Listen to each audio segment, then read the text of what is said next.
cruise news time. Well, a cruise line has admitted that they forgot to tell some people that their cruise was canceled. How about that? And big news coming out of the Sunshine State, a big cruise news story for Florida, which I am pretty stoked about, and a lot more. We've got a lot to cover today. It's been a minute since we've been right here.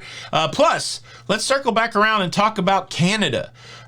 So many people chippy for the wrong reasons yesterday about Canada. I guess I have to address it. Cruise news. Let's talk about it.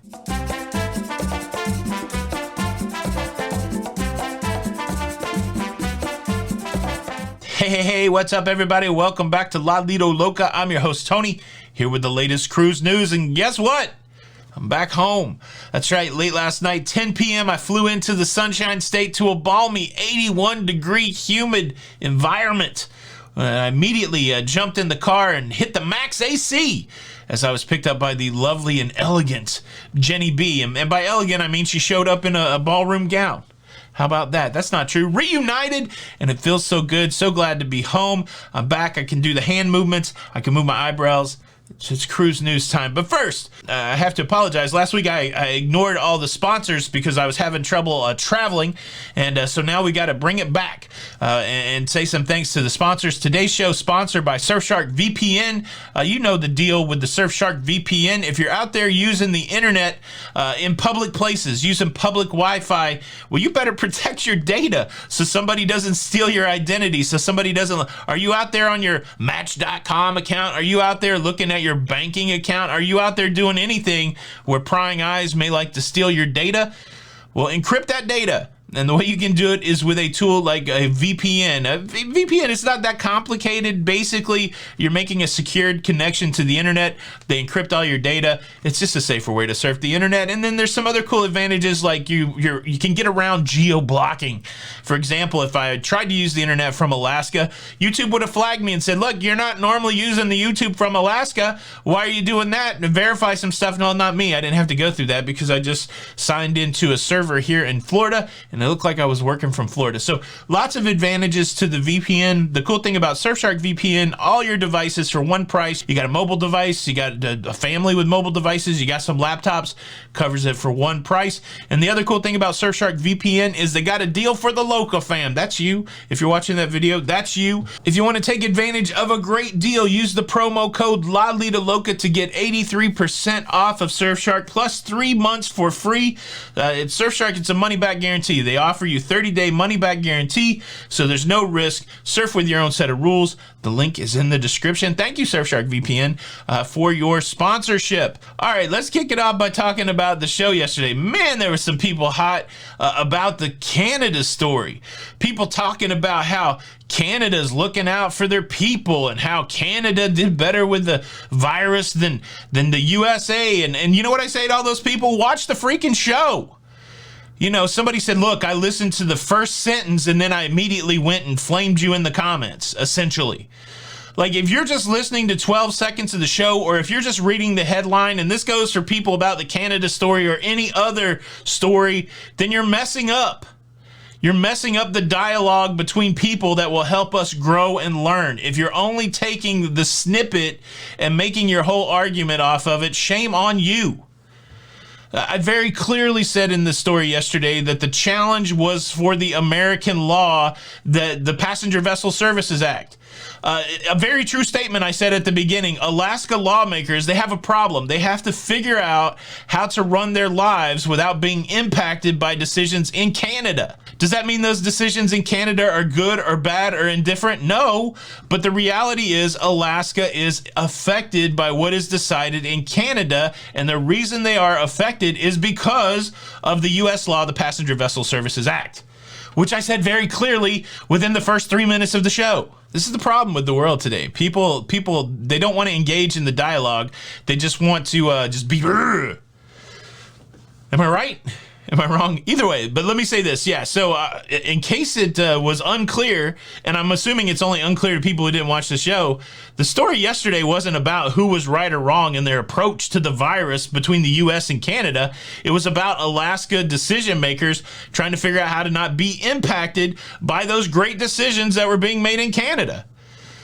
That was it. That was it. But another couple points of clarification. A lot of people said, well, if the cruise lines would just flag the U.S. flag, then they would be able to get around the Passenger Vessel Services Act. Just a point of clarification, the flag is not the only thing that's going to get you out of the need for the Passenger Vessel Services Act. There's a lot that goes into being coast-wise qualified. That's what you got to get. Coast-wise qualified. It is the flag. That's one thing. You have to be flagged in the U.S. But other things like your vessel has to be primarily built in the U.S., which cruise lines, they would have a big struggle with that. Also, your crew has to be U.S. citizens. Cruise lines would have trouble with that. And those are just a couple things. Of course, the other question, why is there a Passenger Vessel Services Act? That's an extensive question. This is a protectionist act to protect American commerce. One example that I can come up with, imagine you're running a ferry from Orlando or from Port Canaveral down to Miami, right? And you got a nice ferry business. People want to go from those two places or anywhere that, say, a ferry goes. And you got a nice American business with American ship, American crew. And then all of a sudden, a foreign entity comes in and undercuts you a lot, causing your American business to struggle. This is what the act is for. This is a protectionist thing. So yeah, just flagging the vessels isn't going to solve the problem.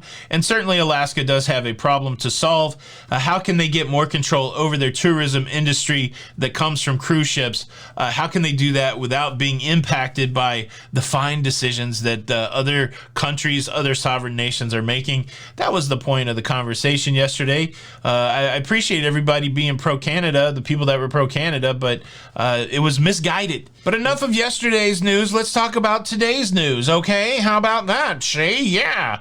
Let's talk about more Caribbean nations put on the do not travel list by the CDC. You know how this goes. The CDC, they're bumping nations up to level 4. Please do not travel. It's not a hard restriction. They're not allowing you to travel to these countries, but they've added, it seems like, almost every country to this. Let me just tell you the Caribbean islands that are at level 4. Right now in the Caribbean, the level 4 do not travel recommendation from the CDC includes Aruba, Jamaica. Ooh, Jamaica's on that list. That reference works, but let's go at it this way. Aruba, the Bahamas, British Virgin Islands, Curacao, Dominica, Haiti, Jamaica, Martinique, Puerto Rico, St. Barts, St. Kitts and Nevis, St. Lucia, St. Martin, St. Martin, and the U.S. Virgin Islands. So a big swath of cruise ports are on that list that are level 4. This does not mean that the cruise companies are canceling. This is just a hardcore recommendation. I don't think this means that travel insurance is canceled. Make sure you check with your travel insurance provider. But this is just more guidance from the CDC for us to either heed or ignore. How about that? That's America. All right, let's see. What's the next cruise news story? Oh, exciting cruise news. We got some cruise ships that are back in action. Finally, after the challenges of Hurricane Ida, the Carnival Glory is back in action from New Orleans, taking passengers out of the Big Easy, going down to Bahamian ports, Bimini, Nassau, and Freeport. So this is good. This is major. It's another cruise port in the U.S. opening back up, opening the door for cruises from New Orleans. Safe travels to them. Also, another major Carnival cruise that went into service this past week in September, the Carnival Pride, bringing Baltimore back to life. The city of Baltimore now hosting cruises. This is great for those cruise cities that are now starting to get cruises back. We're waiting to see cruising come back in Tampa, for example, in just a month or so. And but wait, that's not all. The Carnival Dream has resumed service from Galveston, Texas.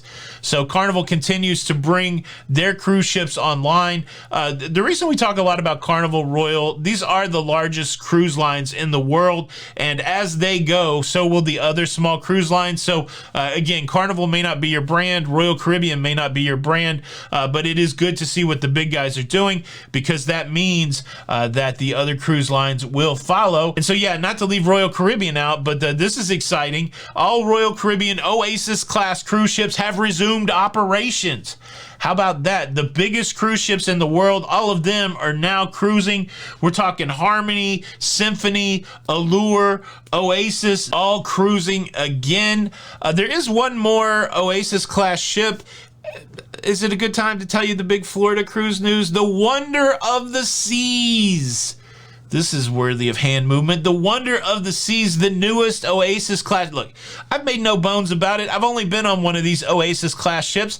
The first one, I've been on the Oasis of the Seas. It's my favorite cruise ship. I can't wait to get on another one of these Oasis class ships. Such fond memories of the Oasis class. And now the newest one, the Wonder of the Seas, she was set to go sail in Asia. That was going to be her initial path. But cruising's a little weird in Asia right now, and we see a lot of cruise companies backing off Asia. Well, Royal Caribbean's decided, you know what, instead of starting Wonder of the Seas out in Asia, we're going to start it out in Florida. Royal Caribbean announcing just a few days ago that the Wonder of the Seas would begin its cruise life in Florida. We're talking Fort Lauderdale in March of 2022. Bookings are open for that now. The world's largest cruise ship going to be just 3 hours from my house. That's tempting. I'm excited. I really want, again, my idea is to go on all of the Oasis class ships, and so the Wonder is now within reach. And as I mentioned a few seconds ago, a lot of the Chinese market is challenged right now, and we see a lot of cruise lines redeploying their ships out of China. And Costa Cruises, a brand inside of Carnival, also another cruise line that are making the move away from Asia, at least for right now. They have announced that their Costa Venezia will be leaving Asian seas to go and do cruises in Turkey as they wait for the Asian market to fully restart. Ooh, that's a lot of cruise news. Look, I got one more big story left, and this is about the cruise line that neglected to tell all of its passengers that their cruise was canceled. Before I get there, let me quickly invite you to subscribe. If you like staying up to date with everything that's going on in cruising, please consider subscribing with the notification bell on. That way you don't miss out on any of these episodes.